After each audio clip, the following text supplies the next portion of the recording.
की सच्चाई, सच छुपने नहीं देंगे। नमस्कार, आदाब। मैं हूं हाफिज गुलाम सरवर और आप देख रहे हैं देश की सच्चाई। विकास दुबे इनकाउंटर के बाद एक वर्ग है जो ये कह रहा है कि आतंक का अंत हो गया, लेकिन मेरा निजी ये मानना है कि जिस राम राज्य की बात भारतीय जनता पार्टी के द्वारा किया जा रहा था,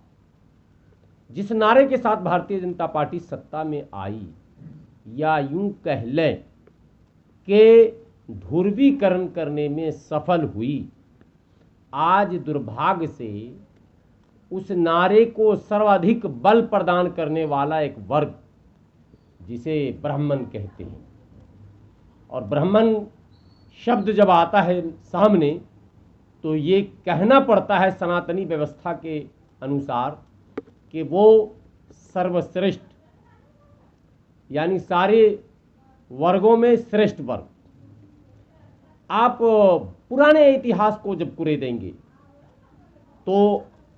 जहां मुगलिया सल्तनत में अकबर के ज़माने में भी राजपूताना का एक वर्चस्व था, वहीं अकबर के दरबार का प्रमुख सलाहकार, जिसे बीरबल के नाम से आप जानते हैं, वो भी ब्राह्मण था। तो ब्राह्मणों की सत्ता में एक बड़ी भूमिका, ये इसका पुराना इतिहास रहा है। स्वतंत्र भारत से लेकर आज तक प्रधानमंत्री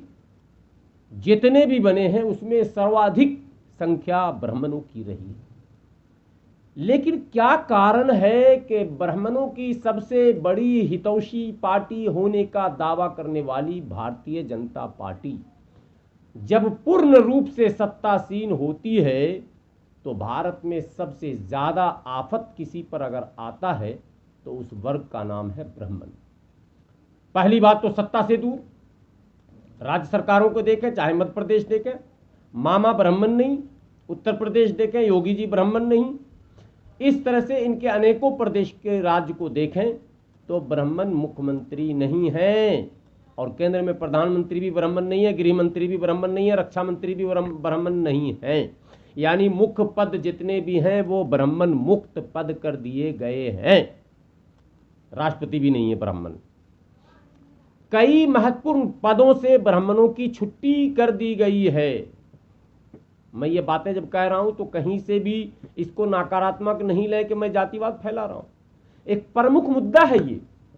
विकास दुबे हत्याकांड, इनकाउंटर कांड तथा कथित ही कहेंगे, से एक बात सामने आई। जिस तरह से इनकाउंटर दिखाया जा रहा है कि क्या उत्तर प्रदेश की योगी सरकार में अब ब्राह्मण सुरक्षित नहीं। आपको पालघर की घटना याद होगी, पालघर में साधुओं की जो लिंचिंग हुई, उसके बाद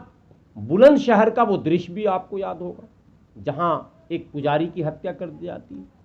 आपको प्रयागराज, तत्काल अब का प्रयागराज, पहले का इलाहाबाद, वहां की वो घटना जिसमें पूरे ब्राह्मण परिवार को मार दिया जाता, उसकी हत्या कर दी जाती है, कोई एक्शन बहुत बड़ा नहीं हो पाता है सरकार के द्वारा। आपको अंकित तिवारी का वो फर्जी इनकाउंटर भी याद होना चाहिए जो लखनऊ यानी कि उत्तर प्रदेश की राजधानी में हुआ था। जी हाँ, अंकित तिवारी एक उभरते हुए युवा सितारा थे और फर्जी इनकाउंटर उनका किया गया था। एक उससे भी महत्वपूर्ण बात, हिंदू हृदय सम्राट के नाम से उत्तर प्रदेश में अपनी पहचान बनाने वाले और सदैव सनातनी व्यवस्था के पोषक कहे जाने वाले कमलेश तिवारी की हत्या भी करवाई गई, और उस हत्या के बाद बातों को वहीं ठंडा कर दिया गया। चर्चे में नहीं आई बात कौन हत्यारा, उसको शुरू में तो मैंने रिलीजियस एंगल दिया गया था, बाद में सरकार बैकफुट पर आई और मामले को दबा दिया गया। अब आप आ जाएं विकास दुबे के प्रकरण पर, तो जो वरीय पुलिस पदाधिकारी जिनको फंसाया जा रहा, जिनका नाम आ रहा है तिवारी जी का, जो डीआईजी हैं, वो भी गए ब्राह्मण, जो शहीद हुए हैं पुलिस पदाधिकारी उसमें अधिकांश ब्राह्मण, इनकाउंटर में जो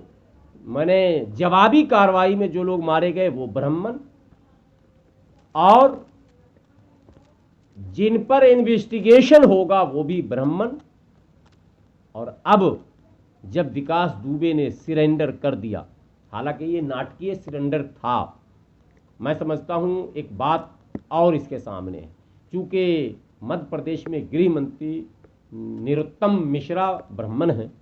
और उनके प्रयास से ये सरेंडर हुआ था, लेकिन उनके प्रयास को भी योगी जी ने नकारा और उत्तर प्रदेश की धरती पर पहुंचते ही एक नाटकीय ढंग से, भाई जो व्यक्ति सरेंडर करेगा वो भागेगा क्यों, और जो इतना बड़ा अपराधी हो उसको ले जाने के लिए कोई 1 2 4 पुलिस वाले तो होंगे नहीं, कई 100 पुलिस वाले होंगे, 20 पुलिस की गाड़ी का काफिला होगा, हथकड़ियां होंगी, फिर गाड़ी का एक्सीडेंट हो जाना, पलट जाना, फिर विकास सब घायल होता और विकास दुबे घायल नहीं होता, विकास दुबे हट्टा कट्टा होता है और गाड़ी पलटती है, विकास दुबे भी उस गाड़ी में होता है, लेकिन विकास दुबे खड़ा होता है, पुलिस वाले का हथियार छीनता है, फिर पुलिस वालों पर जो है वो तानता है, फिर पुलिस वाले उससे रिक्वेस्ट करते हैं कि नहीं आप सरेंडर करो, फिर वो सरेंडर नहीं करता है, जो कि एडीजी ने अभी बयान दिया है, तब आत्मरक्षार्थ पुलिस वाले उस पर फायरिंग करते हैं और फिर वो घायल होता है। ये पुलिस वालों की भाषा है कि वो घायल होता है और उसे अस्पताल ले जाया जाता है और वहाँ वो दम तोड़ता है, जबकि अस्पताल के डॉक्टर का ये कहना है कि जब विकास दुबे को अस्पताल लाया गया तो वो मृत था, उसकी मृत्यु पहले ही हो चुकी थी। एक बहुत अजीब सी कहानी है और इस कहानी में एक बात जो हमें समझ में आती है कि कहीं ना कहीं भारतीय जनता पार्टी में कुछ लोग ऐसे बैठे हैं जो ब्राह्मण लॉबी को एक एक करके फंसाना, मारना या राजनीति से दूर करने की प्रयास और कोशिश में लगे हुए हैं। और ये जितनी घटनाएं आपके सामने जो मैंने रखी वो उसी की एक कड़ी है। और आप योगी सरकार में भी देखेंगे तो कोई भी प्रभावशाली मंत्री आपको ब्राह्मण नहीं दिखेगा, ये एक महत्वपूर्ण बात है। आप बिहार के अंदर भी जो एनडीए की सरकार है उसमें भी प्रभावशाली बात शब्द मैं कह रहा हूँ, प्रभावशाली मंत्री कोई भी ब्राह्मण नहीं दिखेगा। आप कांग्रेस के उस राज को देखें, उत्तर प्रदेश में हो या बिहार में हो, एक जमाना था भागवत झा आजाद, बिंदेश्वरी दुबे, मैं क्या कहते हैं जगन्नाथ मिश्रा और अनेकों नाम आते हैं जो ब्राह्मणों के थे, और केंद्र से लेकर राज्य तक ब्राह्मणों का एक वर्चस्व था जिसे भारतीय जनता पार्टी ने पूरी तरह से समाप्त कर दिया। बाकी जांच और पड़ताल जारी है, सारे पत्रकार लगे हैं, अपने अपने एंगल से विश्लेषण कर रहे हैं, हमारी टीम भी विश्लेषण कर रही है, और भी जो रोचक तथ्य हमें प्राप्त होंगे वो हम आप तक पहुंचाएंगे। आपसे एक विनती है, अधिक से अधिक इसको शेयर करें, हमारे इस चैनल को, देश की सच्चाई को सब्सक्राइब करें, लाइक करें, हाँ कमेंट्स करके ये ज़रूर बताएं कि हमारा ये विश्लेषण आपको कैसा लगा। जय हिंद, नमस्कार।